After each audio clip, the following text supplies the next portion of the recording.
Hello, everyone, and today we're going to be learning about DBQ Online. My name is Richard Watson, and I'm going to be guiding you through a series of 4 videos in the hopes that you learn how to use DBQ Online, this platform that you see before me, a little better. So first thing we're going to do, and I'm going to get right into it. I don't want to waste your time. First thing we're going to do is learn how to sign in. Now, Prince George's County gave you access to DBQ Online.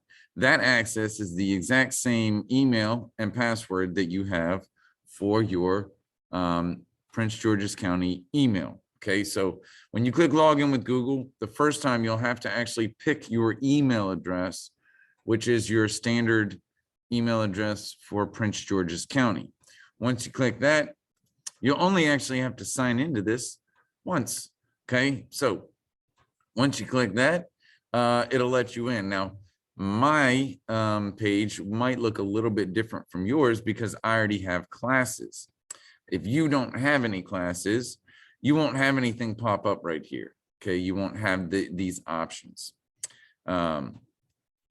So there are a couple things that we're going to be looking at today, specifically creating a class and then creating an assignment. Okay, so once you've gotten in here, the first thing you need to do is create your classes for your students. Okay, and the easiest and only actually way to create all your classes, which all of mine are right here, is to add a class.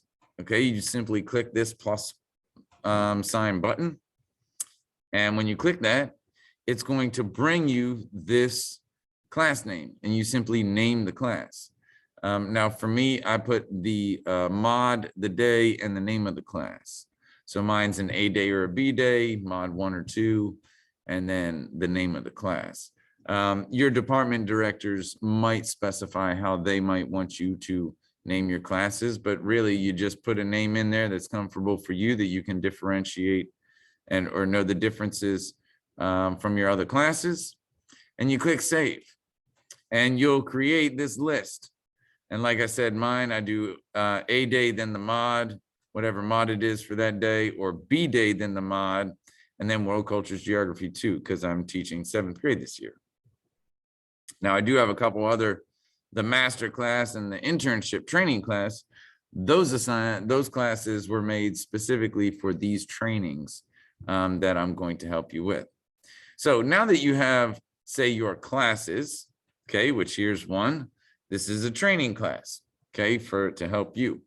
Once you have all these classes made, if you're seeing your students face to face, what I would do is to actually show them this class code for them to put into DBQ Online, and then they can join the class. Now, you can also email this code to them with directions of where to go, but I found it's easier to do it when you're actually there, because if they have trouble, you can get them in. Now, the good thing about this is they only have to sign in once as well. Once they sign in that once, if they're using a county given Chromebook, they won't actually have to sign in again. All they have to do is click on a DBQ Online link, and it'll take them to the opening page, which they would see, which is similar to this page. Okay, so once you have all your students, and by the way, if you don't want to view it and let everybody join the class together, you can again always copy it, put it into an email with directions on what to do and where to go, and they can sign up for the class. Now, once you're signed up for the class, you need to create an assignment. This is actually really, really easy. Okay, so in the top right corner, you see the add assignment. Okay, and this is for the internship class. So when you click on it, it's going to pull you up to 4 different options. These options are American History, Volume 1, that's based on 8th grade. World History, Volume 1, that's based on 6th grade. And then World History, Volume 2, which is based on 7th grade. Now, the mini cues in geography are based across the board pretty much throughout all three in ways. Okay, but I'm teaching 7th grade, so I'm going to go by the 7th grade book. Okay, so I'm looking for specific assignments. You just select a binder. That's what these are called. If you look up on the top left, you'll see, so it says add assignment, select a binder. So I'm going to click on this one. And if you notice, I already had a list of 2 other assignments on there. So I'm going to create one from one that I haven't already.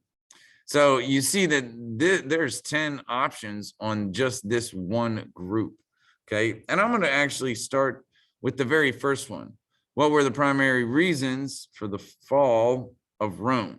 Okay, so what I want to do is I want to click the assign button in the EV.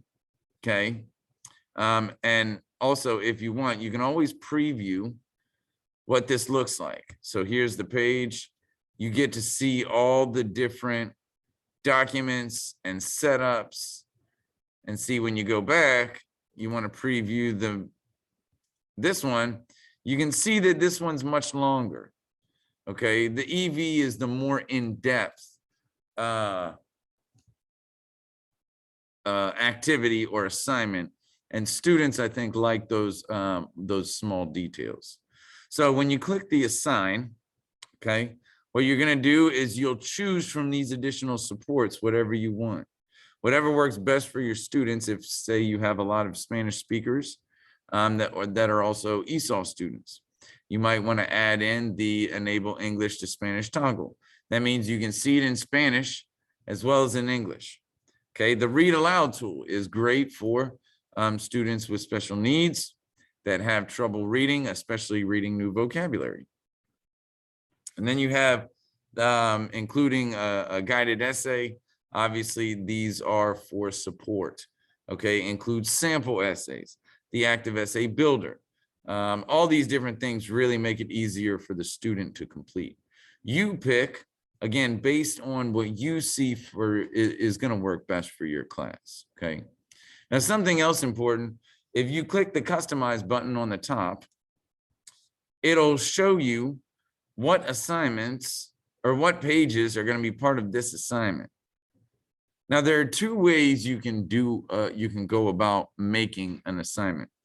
You can simply look at this, say, I'm going to put everything in here right off the bat. Okay, and that's it.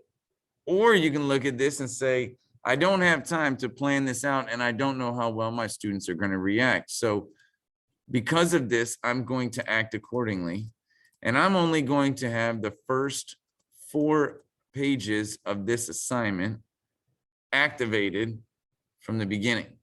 Okay, now when you do this, that means you're coming all the way down to the bottom, and you're going to save and publish. Now, when you click save and publish, it's going to give you an option to put writings or information into the activity. Okay, and I'm going to show you this. So again, your option is you can simply put everything in there, or you can choose and pick and choose what you want to put in there. Say you don't want to do all the documents. You don't have to. You can leave some of them off. Say, again, you're not sure on how your students will react to this, and you don't want to overwhelm them with showing them 12 pages. You just want to start with the first 4, okay, and see how they react.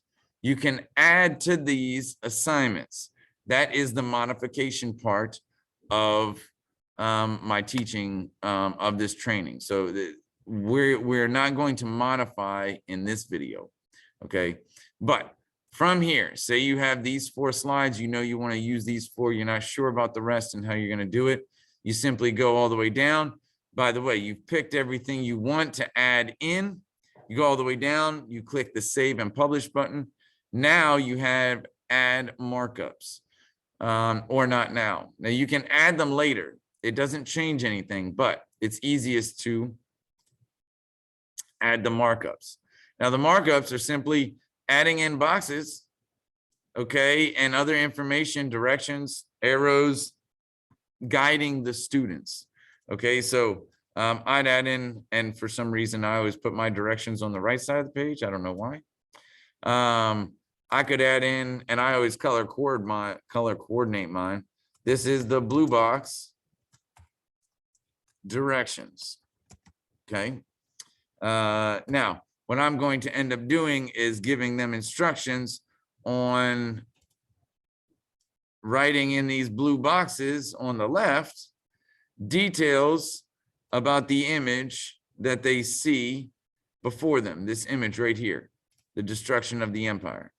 So they're going to open this picture up, they're going to analyze it real close, look at it, and once they've looked at it enough, they're going to write a detail that stands out to them in this painting for each of these boxes. Okay. Now this is just giving them insight. It's also giving them a place to do other work other than standard questions. I do usually ask students to annotate the paragraphs. And again, all you do is you can use the sticky note, the plain text box, the oval, the bucket, the square, the filled in square, the line, and the arrow. Now, I didn't bring up the freehand. The reason I didn't bring it up, it's really hard to use. And students aren't good at it, and I've seen teachers be just as bad. So I stay away from that. I don't use it. I really use the Post-it box or the sticky notes. Okay, the sticky notes are color coordinated instead of the plain text box, which doesn't show a color. Once you outclick it, it only shows the words in that color. So it's a little bit harder to read. That's why I like the colored boxes. I do use the oval and the arrow and the line and the box to help students with annotation, okay? But once you've made all your boxes for all the directions and all the add-ins that you have for each page, say these 4 pages, you don't really have that much to add in. You don't, say you put directions for each box, but it's very simple and straightforward. And you feel like you're done, and and this is it, okay? Once you have all those boxes for the directions for each page, you simply go up here to where it says return to assignments. When you click that return to assignments, it will automatically assign it. Now, before, when we were making the assignment, it also had a draft button. You can click a draft button and it will not go active, okay? Now, one class is made.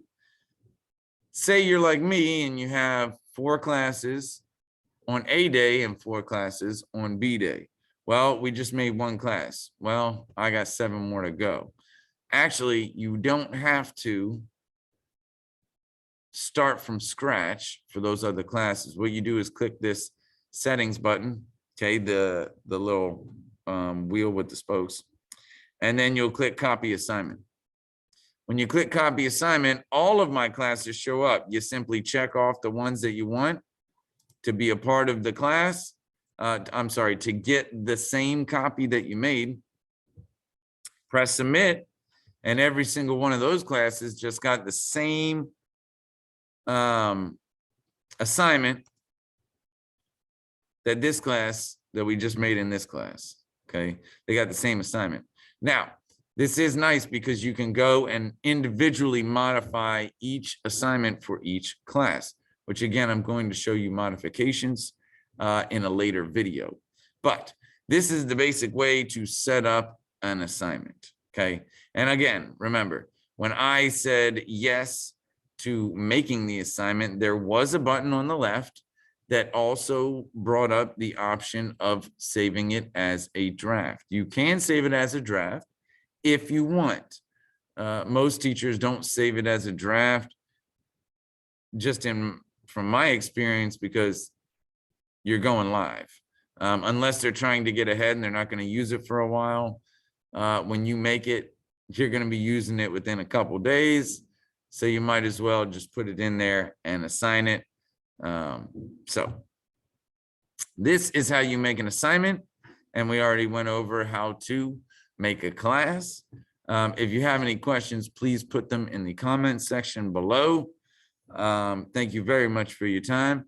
And I'll see you on the next video, which will be again about DBQ Online and using this platform effectively and efficiently. Thank you very much.